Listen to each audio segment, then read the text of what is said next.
to today's Business Report. I'm Denise Williams, here to bring you the stories shaping the financial world and guiding your journey to smarter business decisions.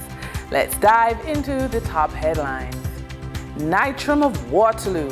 The 6-story complex comprises 1 and 2-bedroom units, with the 1-bedroom units being sold for $36.55 million each. This project is a public-private partnership between Sagicor Bank and the Jamaica Mortgage Bank. Sagicor contributed $680 million, or 49% of the cost of development, while the Bank of Jamaica injected the remaining 51%, or $720 million. Barita Investments Limited has announced the launch of its public bond offering on the Jamaica Stock Exchange.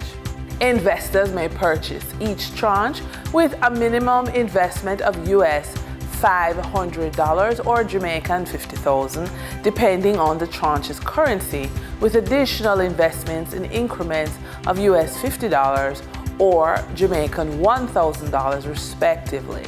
The offering is scheduled to open on March 28 and close on May 26, subject to the company's right to close the offering earlier or extend the period. The investment of time and resources in being compliant with your business may seem daunting. However, Mrs. Judith Ram-Logan, attorney at law for the Corporate Services Unit of the Jamaica Stock Exchange, shares that outsourcing can make a difference. Judith, there's a lot of excitement on the street with the micro market coming on board. Yes. And Ministry of Finance has said that they've identified 250 companies ready. And, you know, this is going to open doors for companies that are looking between 5 million to about 50 million or maybe more in financing, giving them another option. Right. However, you can't get on the stock exchange regardless of your size without being compliant. Yes. So, based on your experience, about how many of the 250 companies you think are ready, compliant, can list tomorrow? I would say about 50%. 50%? Yes. Okay.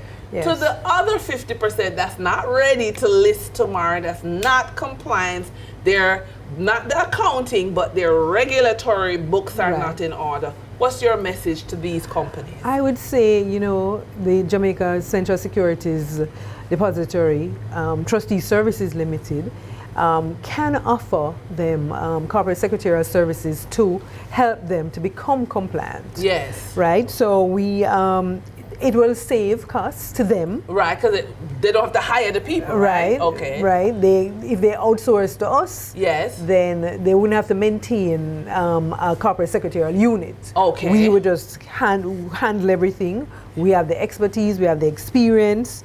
You know, we're efficient, we save time, you just give us your information, and we will do the work. Okay, great. So the excitement that's in the air about this new level, because we have the main market, the junior market, and now this micro market, compliance is the key to unlock that money. Yes. And you can help. I can help. All right. Thank you, Mrs. Ram-Logan.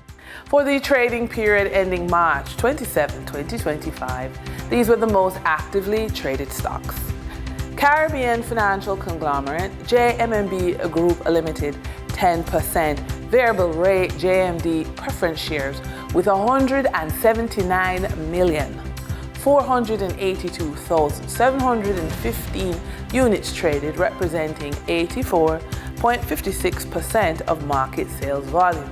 Alternative energy provider Wigton Energy Limited with 8,500,477 units traded, representing 4% of market sales volume.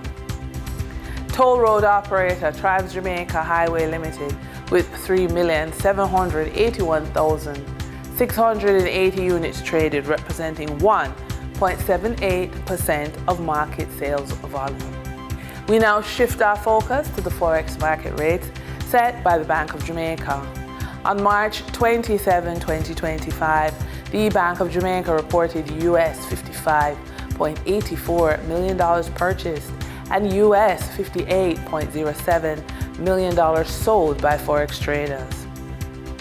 Forex traders earned $1.85 per dollar selling the US at $158.35 and buying the US at $156.45. The Canadian dollar netted Forex traders 85 cents per transaction, with selling at $110.46 and buying at $109.61. The British pound yielded Forex traders $1.51 in profits, with selling at $204.18 and buying at $202.67.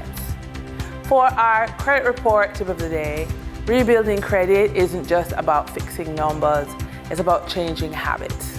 Proactive people avoid problems before they arise. Reactive people adapt and recover after setbacks. Both can rebuild their credit effectively, but which approach do you resonate with? Winning strategies for proactive people include building an emergency fund to reduce reliance on credit, negotiating payment plans early if financial trouble is ahead, and leveraging positive credit history by keeping old accounts open. Winning strategies for reactive people could consider requesting goodwill adjustments to remove late payment records, set an auto pay for future bills to rebuild a positive payment history, staying patient and consistent because credit building takes time. And that wraps up today's business report. I'm Denise Williams, reminding you that every financial decision is a step toward your future. Until next time, stay focused, stay informed, and keep striving for success. See you soon.